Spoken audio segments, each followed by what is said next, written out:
ಅಸ್ಸಲಾಮು ಅಲೈಕುಂ.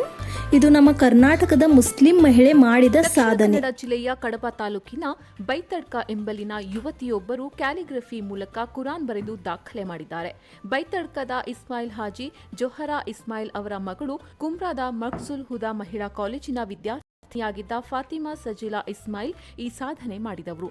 ಭಾರತದಲ್ಲಿ ಇನ್ನಿಬ್ಬರು ಮಹಿಳೆಯರು ಈ ಸಾಧನೆ ಮಾಡಿದ್ದು, ಸಜಿಲಾ ಅವರು ಶಾಯಿಯಲ್ಲಿ ಅದ್ದುವ ಪೆನ್ ಬಳಸಿ ಕುರಾನ್ ಬರೆದಿರೋದು ವಿಶೇಷ. ಅಲ್ಹಮ್ದುಲಿಲ್ಲಾ, ಇದು ಮಹತ್ತರವಾದ ಸಾಧನೆ ಅಂತ ಹೇಳಿದರೆ ತಪ್ಪಾಗುವುದಿಲ್ಲ. ಕಾರಣ, ನಾವು ಗೂಗಲ್ ಹೊಡೆದು ನೋಡಿದಾಗ ಭಾರತದಲ್ಲಿ 3 ಪೆನ್ ಮುಖಾಂತರ ವಿಮೆನ್ಸ್ ಬರೆದಿದ್ದಾರೆ, ಮಹಿಳೆಯರು 3 ಜನರು ಕುರ್ಆನ್ ಸಂಪೂರ್ಣವಾಗಿ ಬರೆದಿದ್ದಾರೆ.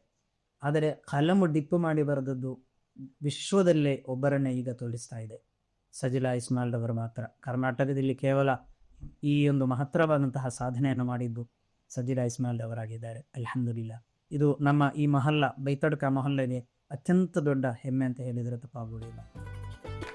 5 ವರ್ಷಗಳ ನಿರಂತರ ಪರಿಶ್ರಮದ ಮೂಲಕ ಈ ಸಾಧನೆ ಮಾಡಿದ್ದಾರೆ ಸಜಿಲಾ.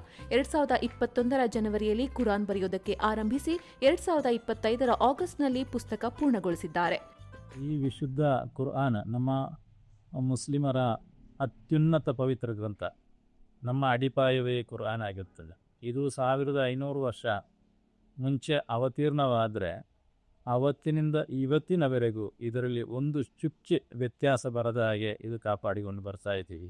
ಅಂಥ ವಿಶುದ್ಧ ಕುರ್ಆನನ್ನು ಬರೀಬೇಕೆಂದರೆ ತುಂಬ ರಿಸ್ಕ್ ಇದೆ. ಅಷ್ಟು ಸೂಕ್ಷ್ಮದಿಂದ ಬರೆದು ಮುಗಿಸುವುದು ತುಂಬ ಒಂದು ದೊಡ್ಡ ಟಾಸ್ಕ್ ಆಗಿತ್ತು. ಈ ಕುರ್ಆನು 22 ಇಂಚು ಉದ್ದ, 14 ಇಂಚು ಅಗಲ ಮತ್ತು 5.5 ಇಂಚು ದಪ್ಪ ಇದೆ. ಮಾತ್ರವಲ್ಲ 13.800 ಗ್ರಾಮ್ 13.8 kg ಇದಕ್ಕೆ ಭಾರವಿದೆ. ಅತ್ಯುನ್ನತವಾದ ಚಾರ್ಟ್ ಪೇಪರಿಂದ, ಕ್ಯಾಲಿಗ್ರಾಫಿ ಇಂಕಿಂದ, ಕಲಮಿನಿಂದ ಅಂದರೆ ಡಿಪ್ಪೆನ್ನಿಂದ ಮಾತ್ರ ಬರೆದು ಮುಗಿಸಿದ ಕಾಲ. ಒಂದು ಪುಟ ಬರೆಯಲು 4 ಗಂಟೆ ಬೇಕಾಗ್ತಾ ಇತ್ತು. ಕೆಲವು ದಿನ 8 ಗಂಟೆ ಬಳಸಿ 2 ಪುಟ ಬರೆದಿದ್ದೇನೆ. 302 ದಿನ ಅಂದರೆ 2416 ಗಂಟೆಗಳಲ್ಲಿ ಈ ಕಾರ್ಯ ಪೂರ್ಣಗೊಳಿಸಿದ್ದೇನೆ ಅಂತ ಸಜಿಲಾ ಹೇಳ್ತಾರೆ. 302 ದಿನಗಳ ಕಾಲ ಈ ಕುರಾನ್ ಬರೆಯಲು ಬೇಕಾಗಿದೆ. ಅಂದರೆ 2416 ಗಂಟೆಗಳ ಪರಿಶ್ರಮ ಇದಕ್ಕಿದೆ. ಮತ್ತು ಇದರಲ್ಲಿ 152 ಕಲರ್ ಚಾರ್ಟ್ಗಳು ಯೂಸ್ ಆಗಿದೆ.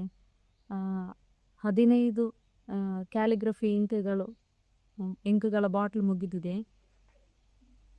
100ರಷ್ಟು ಇರೇಸರ್ಗಳನ್ನು ಯೂಸ್ ಮಾಡಿದ್ದೇನೆ. ಫಸ್ಟ್ ಪೆನ್ಸಿಲಲ್ಲಿ ಬರೆದು ನೆಕ್ಸ್ಟ್ ಅದನ್ನು ಇಂಕಲ್ಲಿ ಬರೆದು ಮುಗಿಸಿದ್ದೇನೆ.